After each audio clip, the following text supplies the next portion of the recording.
uma vez aqui no Sigma, Estúdio Sigma, no podcast Pod 7, do canal 7 Minutos, no Livro Aberto. Hoje a gente traz uma pessoa que sempre tivemos grande curiosidade sobre a vida dele. Hoje, de frente comigo, está Cláudio Alencar Lobo, um empresário, um desportista, um pai, um amigo. Seja bem-vindo, meu irmão. Feliz estou de tê-lo aqui conosco. Muito obrigado pelo convite. É um prazer estar aqui com vocês nesse podcast. Quem é Cláudio Lobo, ou Claudinho, Cláudio Alencar, como se chamava antes? Cláudio Alencar nasceu em Paraíso do Norte de Goiás, hoje Paraíso do Tocantins, em 1965. Nossa família Alencar, que é do Ceará, migrou para o norte de Goiás nos anos 50 e lá fincaram residência naquela região do norte de Goiás. Em 1966, devido ao assassinato de um tio, irmão de minha mãe, eles migraram para Anápolis. Vieram grande parte dos irmãos da minha mãe para Anápolis, em 1966. E aqui se estabeleceram e estamos até hoje aqui em Anápolis. Mas você nasceu lá em Paraíso? Nasci em Paraíso em 1965 e vim para cá com 1 ano de idade. Mas naquela época era Goiás, então você é goiano. Sou goiano. Hoje que é Tocantins. Hoje é Tocantins. Sou cidadão anapolino. Recebi o título de cidadão anapolino em 2011, se eu não me engano, do vereador João D'Alois. E me sinto muito honrado por ser cidadão anapolino. Qual a região? Quando vocês vieram, você estava com uns 5 anos? Quando a gente veio, eu estava com 1 ano de idade. 1 ano? Então foi logo que você eu nasci nasceu? Em 65, em 66 a gente veio para cá. Tá, aí quando vocês vieram, qual a região que vocês foram morar? A primeira casa que meu pai alugou foi ali perto do feirão do São Jorge. Meu pai alugou uma casa ali, e ali meu pai ficou por aproximadamente 6 meses. E dali ele comprou uma casa na Avenida Mato Grosso. Na Mato Grosso nós ficamos por um determinado tempo. Depois meu pai comprou uma casa onde existe até hoje, que meus irmãos moram, que são especiais. Eu tenho 2 irmãos especiais, e eles moram lá. E ali na região da Praça Oeste, na Rua Dona Doca. Ali, continuação ali da Dona Doca, já indo para... Isso ali, que faz intersecção com a Avenida Contorno. Com a Contorno. Ali, naquela região ali, eu fui criado. Então ali foi sua infância, sua juventude? Ali, naquela região, ali existia a Rua das Máquinas de Arroz. É verdade. E tinha ali aqueles celeiros, aqueles negócios de arroz, e juntava as palhas de arroz, e ali a gente fazia nosso campo de futebol. O lugar que brincava. Que a gente brincava ali. E meu pai, na época, era cereais. Bem próximo à Praça Oeste, né? Bem próximo à Praça Oeste. Hoje onde tem o supermercado ali, né? Isso. Na época, meu pai trabalhava com secos e molhados. Meu pai trazia arroz beneficiado do Tocantins para vender aqui para as máquinas de arroz. Isso meados dos anos 70, 80. Hoje, e ali existe uma charqueada. Onde, Isso. Existiam os pés de eucaliptos ali. Muito grande, né? Interessante ali, era muito bacana. A sua infância, você brincava ali naquela região, né? Qual era a brincadeira que você mais gostava ali do futebol? Ali a gente gostava muito do futebol, né? Ah, sim? A gente fazia as nossas peladas ali naquelas cascas de arroz. Palha de arroz. E a gente brincava ali também nas margens do córrego das Antas. Porque ali na Dona Doca, como ela faz uma curva, e ali tem o córrego passa por ali, e ali a gente brincava muito naquela região ali. Era límpido, né? Era água clarinha. A água clara, tinha aquele barro branco que a gente fazia as pecinhas de barro. Então, assim, era muito bom. Era muito saudável naquela época. Vocês são quantos irmãos? Nós somos 5 no total. São 2 mulheres e 3 homens. Você nessa colocação aí é o quê? O terceiro, quarto? Eu sou o penúltimo. Eu sou o quarto. Eu tenho uma irmã que é mais velha, a outra, a Maria Amélia, o Aurélio, que é especial, que é mais velho que eu e o Marcelo, que também é especial, que é o caçula. O Marcelo eu conheço, o Aurélio... O Aurélio fica muito dentro de casa, ele é muito caseiro. Mas sai bastante, troca ideia com a gente. Quando a gente fala assim, tem alguém especial, como foi lidar com essa situação de ter 2 irmãos especiais em uma mesma casa? Como que vocês lidavam com isso? Olha, foi uma época... Eles nasceram também no Tocantins? Eles nasceram no Tocantins. O Marcelo já nasceu em Anápolis. Já é Anápolis. O Aurélio nasceu no Tocantins, em Guaraí. Na época, era uma época muito difícil, pouco recurso na área de saúde. E meu pai tinha uma condição financeira muito boa. Então, como eles não tinham tratamento aqui em Anápolis, meu pai levava pelo menos 1 ou 2 vezes por ano eles para São Paulo. E então, assim, foi uma época muito difícil, pouco recurso. Eles não tinham estudos, colocava eles em escola, não tinha aquelas escolas especiais para pessoas especiais, entendeu? Então, tinha muita rejeição. Então, assim, eles não aprenderam a ler, não aprenderam a escrever, tudo por conta disso, porque o recurso era muito pouco naquela época, nos anos 70. Hoje, a gente percebe, já existe nas escolas alguém para cuidar da criança que é especial. Então, essa criança desenvolve, né? Sim, hoje existe... Demora, mas desenvolve. Desenvolve. Hoje existe a socialização da criança. Ela não pode ser, ela tem que ser incluída, né? Na sociedade. Então, isso vem através de quê? Das escolas que tem que incluir aquela criança junto com as outras que são ditas normais. Onde o Cláudio estudou? Na minha infância, a primeira escola que eu estudei foi na Escola Jesus Menino, ali na Doutor Genserico, esquina com onde era o bar do Birota. Né? Ali tinha a Escola Jesus Menino. Dali, eu fui para o Colégio Cosmorama. Perto da sua casa? Perto da minha casa. Está bem perto. Ali eu fiz o ensino médio. Na época era ginásio, depois era científico. Então eu estudei ali durante 8 anos. Na verdade, as 2 escolas eram perto. Eram perto, era. É porque você lembra do Dr. Genserico? Perto da Praça Oeste. Do lado tinha o Birota, em frente tinha o cinema. O cinema, Cine Santa Maria. E tinha o posto, e de frente ao posto tinha a sua escola. A escola de Dona Jesus Terezinha Menino. E Dona Yolanda. Rapaz, eu me lembro como se fosse hoje. Aí você já descia, já chegava em casa, já descia ali correndo, imagina, tinha os pés de manga ali no Anapolim de Faria, aquela região. Ali tinha a linha do trem, a Avenida Universitária não era asfaltada, e ali paralela à Avenida Universitária passava a linha do trem, que aí passava pela Avenida Federal. Muito bacana lembrar disso aqui. Mas vamos recordando, aí você estudou no Cosmorama. Do Cosmorama, você já estava com quantos anos? No Cosmorama, eu já estava com 12 anos, 13 anos de idade. E aí eu fiz na época era segundo grau, era 1º grau e 2º grau. Eu fiz da 1ª à 4ª série na Escola Jesus Menino.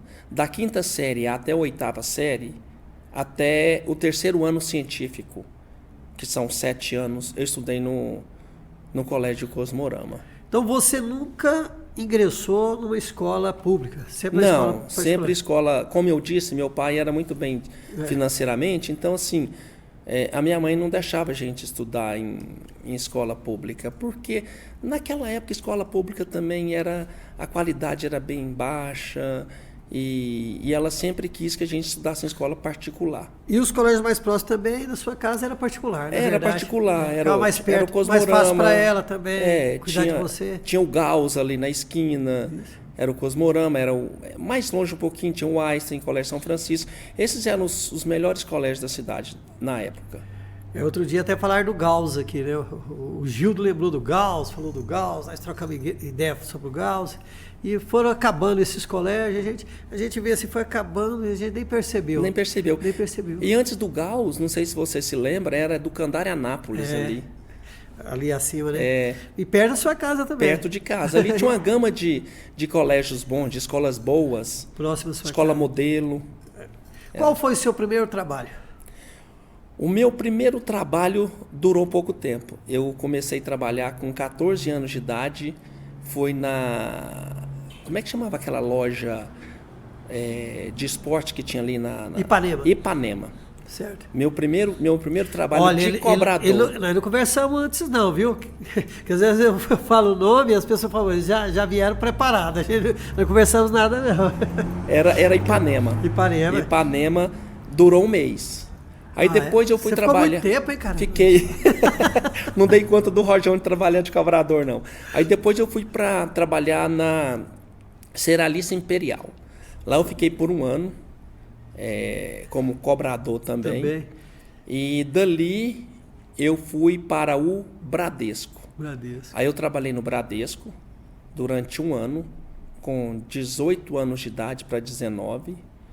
E do Bradesco eu parti para outro estado, para outro país. Isso que eu ia te perguntar. Aí eu fui para os Estados Unidos com 19 anos de idade. Mas você já era casado? Não era casado, não. Eu namorava com minha ex-esposa. Tá, mas ela ficou aqui e você foi para os Estados Unidos? Ela ficou aqui e eu fui para os Estados Unidos com 19 anos, fiquei lá até os 20 anos de idade, fiquei um ano. E aí você buscou? Aí eu voltei e busquei. Fiquei um ano aqui, abri uma loja, nesse período não deu certo. E voltei com ela para lá. E vocês ficaram quantos anos lá? Aí nós ficamos mais 3 anos. Os filhos nasceram lá ou aqui? Eu tenho um casal. Tenho o Matheus, de 25 anos de idade, e a Débora, de 31 anos de idade. A Débora nasceu lá. Inclusive, ela mora lá até hoje. Vão fazer 6 anos que ela está morando lá. E o Matheus mora aqui em Anápolis. Casou. Tenho uma filhinha, a Manuela. Sou avô de uma menininha de 4 meses. Oh, que bacana. E a Débora teve filha? Não. A Débora não. A Débora ainda não casou. A Débora mora lá. Mas está tudo bem. Tá. Tranquilo. E como apareceu na sua vida o esporte? Porque eu me lembro, eu te conheci no esporte. Foi. Como foi essa... A época que eu estudava no Colégio Cosmorama foi a época mais... Foi o auge do esporte amador em Anápolis, que existia os Jogos da Independência, que era idealizado pela prefeitura. Era pela prefeitura. E os Jogos da Primavera, que eram idealizados pelo CRA. Então, eu comecei, na verdade... Eu jogava muito basquete. Aliás, eu praticava todos os esportes. Gostava de... eu jogava basquete, vôlei, handball. Então, a gente tinha uma rixa muito grande do Colégio Cosmorama com o Colégio São Francisco, com o Colégio Estadual. Então, tinha uma rixa muito grande com o Einstein. Então, era naquela época, 1980, 79, 78, 80... Era uma rixa muito grande, mas uma rixa saudável. Eu me lembro que a quadra do CRA, ali na Barão do Rio Branco, ela lotava para ver nossos jogos. Então, unia todas as escolas de Anápolis para promover esse evento amador. Então, era muito bom. Então, começou basicamente aí. E o futebol é uma paixão, né?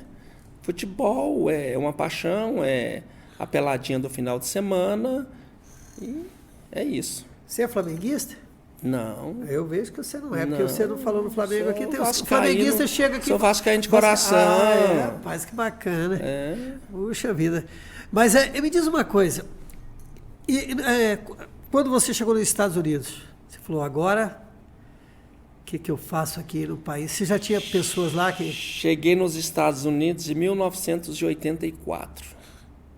Com a mão na frente e outra atrás, sem falar uma palavra de inglês. Meu Deus. Nós fomos a convite de uma americana que fez câmbio, e ela estudou no Cosmorama à época, e ela nos fez o convite de morar lá. E quando ela voltou, passou pouco tempo, a gente foi, em 1984, na época eu tinha 19 anos. E quando eu cheguei lá, uma cultura totalmente diferente, né? Eu, com 19 anos de idade, um adolescente, uma criança. Com 19 anos ainda é um garoto. É um garoto. Nunca tinha saído de casa, nunca tinha nem morado fora do estado de Goiás. E foi um baque. Mas, em contrapartida, foi uma experiência de vida extraordinária. Você ralou lá no quê, meu irmão? A gente eu trabalhei em restaurante, lavando prato, fazendo limpeza, e o subemprego que o brasileiro vai para lá e faz, né? Então, assim, financeiramente foi bom? Não foi bom, mas a experiência de vida contou muito. Você trouxe uma bagagem grande. Uma bagagem aí você grande. falou, agora, aí você casou aqui, chegou, falou, mulher, vamos embora, vamos para os Estados eu Unidos. Casei e passou um ano, a gente foi para lá. A gente foi para o estado de Massachusetts. Nessa primeira vez que eu fui para o estado de Nevada. Aí quando eu voltei e casei com a Cláudia, a gente passou um ano, nós fomos para o estado de Massachusetts. Também para casa de amigos. E aí já foi uma maneira diferente, uma maneira mais fácil. Porque eu já sabia falar um pouco de inglês, já conhecia um pouco da cultura americana. Então, assim, em contrapartida também foi um pouco mais difícil, porque eu estava acompanhado da minha esposa. Ela tinha quantos anos nessa época? Nessa época ela tinha 23 anos. 23 anos. 23 anos. Mulher com 23 anos é mais cabeça do que um homem com 23. Né? E ela chegou e falou, cara, você me trouxe para um lugar desse aqui, meu Deus... Assustou, não? A Cláudia era uma pessoa... Você teve a oportunidade de conhecê-la. E ela era uma pessoa extraordinária. A Cláudia, ela ia comigo aonde eu chamasse. Ela era a verdadeira companheira. Então, ela, como se diz o velho ditado, ela comeu o pão que o diabo amassou comigo. Foi muito companheira, me ajudou muito. Então, uma dos créditos que eu tenho que dar a ela. Qualidades infinitas, né? Maravilha.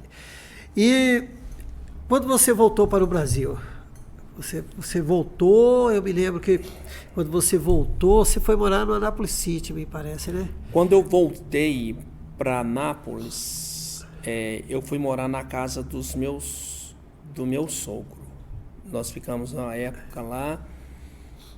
Eu montei uma agência de turismo chamada Disney Tour. E não deu certo. E tentamos, passou pouco tempo, nós voltamos para os Estados Unidos. Nessa ida e vinda para os Estados Unidos foram aproximadamente 4 vezes. 4 vezes. Então a gente ia lá, conquistava um dinheiro, voltava, tentava a vida aqui. Mas como era muito difícil, né? Não dava certo, a gente voltava para lá. Então, nessas idas e vindas foram 4 vezes. Abrimos a agência de turismo, depois nós abrimos uma panificadora, depois abrimos uma loja de produtos importados, também nada deu certo. Então, foi essa luta até... Mas você sempre foi empreendedor. Sempre. Como eu não tenho uma qualificação, não tenho uma faculdade, eu sempre trabalhei para mim, depois dos 20 anos de idade. Eu sempre trabalhei para mim, sempre tive vontade de abrir a minha própria empresa. E Deus honrou que na pandemia tudo aconteceu. Né? Hoje, graças a Deus, nós temos sucesso no que a gente faz, nós temos sucessos na empresa que a gente tem. Hoje eu tenho 2 empresas e foi uma luta. Mas me diz aqui, às vezes a gente conversa com algum amigo, pessoas que lutou, que saiu, que batalhou, que veio. A diferença é questão, você lá nos Estados Unidos e a família aqui, os pais e tal. Nesse interveio aí, como ficou a situação, você e a convivência com seu pai e sua mãe, seus irmãos? Olha, quando eu fui... E não tinha essa internet que tem hoje, né? Não tinha, é isso que eu ia falar. A gente não tinha esse WhatsApp, a gente não tinha celular, a gente não tinha... A comunicação nossa era feita por... Telefonava uma vez por mês, porque era muito cara a ligação. A nossa comunicação era feita por carta. A gente mandava dinheiro para cá dentro dos envelopes. Enrolava o dinheiro no papel carbono para não passar no raio-x, né, que eles não roubavam. Eu entendi. Entendeu? Aí a gente mandava para cá e ligava uma vez. A gente combinava a minha mãe ir para casa da mãe da Cláudia para a ligação ficar mais barata. Porque era eu e meu concunhado, o Quireza. Então, que ele estava lá. Então a gente ligava para cá dessa maneira. Era muito cara a ligação. A gente tinha que trabalhar aproximadamente 2 dias para pagar 1 hora de ligação. Você foi para os Estados Unidos? Você foi pelo México ou você foi... Não, todas as vezes que eu fui pela porta da frente, pelo aeroporto. Não precisou pegar nenhum coiote lá. Só passar pelas portas do fundo. Mas aquelas histórias são terríveis. Você deve ter ouvido histórias difíceis lá, né? Já, conheci pessoas, fiz amizade com pessoas que passaram pelo México e é uma verdadeira epopeia você passar por ali. O seu visto foi como jogador de futebol, como desportista? Eu tenho um amigo que está lá que foi como jogador. Mesmo já tinha parado de jogar e foi. Não, meu visto foi como turista mesmo. Turista. Naquela época, o visto era um carimbo, batia o carimbo no passaporte. No passaporte. Era carimbado, literalmente carimbado. E você comprava o dólar no Banco do Brasil. Não tinha um mercado paralelo. Então você não comprava dólar assim. Você tinha que ir lá no Banco do Brasil apresentar seu passaporte e tinha uma cota que você poderia comprar. Hoje você tem uma empresa de alimentação. Você sempre pensou neste ramo de alimentação? Olha, eu sempre... foi uma oportunidade que eu tive. Foi uma oportunidade de negócio que eu vi nos Estados Unidos. E uma dessas vezes que eu fui... E eu vi essa oportunidade há 15 anos. Foi uma dessas vezes que eu fui só, que minha esposa ficou aqui e eu fui só, fiquei lá aproximadamente 6 meses. E eu falei, um dia eu vou montar um restaurante desse no Brasil. Porque eu vi que era um negócio muito promissor. Quando começou a pandemia, eu falei assim, o Cláudio vai ficar milionário. Cláudio vai ficar milionário. Quando começou a pandemia, eu só me lembrava que você tinha uma indústria de distribuição de luvas descartáveis, de aventais. Né? Aí eu pensei, o Cláudio agora rachou o bico. E você já não estava mais nesse ramo, né? E por incrível que pareça, não estava. A gente tinha o know-how, a gente tinha o conhecimento, sabia como fazer. E interessante que um amigo meu de Goiânia, como estava na pandemia, não tinha como abrir a indústria, contratar pessoas, eu comecei a trabalhar de casa, a comprar de fora, de São Paulo, e fazer as revendas. E esse amigo meu me chamou para a gente reativar a empresa. E isso foi feito. E a gente fabricou milhares e milhares de aventais. E foi aí onde tudo começou, onde foi o clique, onde virou a chave que... E essa empresa existe ainda? Não, essa empresa não. A gente fechou a empresa porque hoje a demanda é mínima, né? Devido à finalização da pandemia, é mínimo. Então, hoje compensa muito mais você terceirizar a mão de obra. Compra a matéria-prima, terceiriza a mão de obra e entrega o produto já pronto, entendeu? Então, fica mais fácil. Na época da pandemia, a demanda era gigantesca, a gente não conseguia. Matéria-prima também, muito difícil de conseguir na época. Pelas pancadas que você já levou, as caneladas, dificuldades, né, o sofrimento que você já teve. Aí você se preparou, você falou, agora eu vou fazer cursos, vou ser um empreendedor, mas eu vou ser uma pessoa preparada? Sim, eu fiz diversos cursos, Sebrae, de empreendedorismo. A gente se preparou, principalmente durante a pandemia, porque a gente viu uma demanda grande de conhecimento na área administrativa. E além dos cursos, vem aquele dom que você tem de administrar uma empresa. Aquilo ali você traz de quando você nasce, de empreender. Porque eu costumo dizer que eu não sou um empresário, eu sou um empreendedor. Eu monto uma empresa e eu coloco as pessoas para trabalharem para a empresa. Eu apenas administro, né? Então, assim, eu vejo essa oportunidade. Eu tenho 3 empresas, na verdade. São 2 empresas de licitações e um restaurante. Tá. E você está dentro de um shopping hoje, né? Isso. Qual a diferença? Você estava numa avenida e hoje você está no shopping. Olha, a gente começou esse restaurante como delivery, porque a ideia era o seguinte: como esse nosso produto é um produto diferente do que o povo brasileiro come, da comida que o povo come, aqui que o brasileiro come, a gente ficou com muito medo de ter muita rejeição, porque é um produto diferente. Então, qual foi a nossa ideia? Trazer o produto, colocar como delivery, investir pouco dinheiro para ver o que ia ser, qual que era a expectativa da população. E a aceitação foi gigantesca, foi em torno de 99%. Então, depois de 7 meses a gente nessa experiência, a gente resolveu abrir a loja no Brasil Park Shop. E agora assim, é uma empresa diferente da de delivery.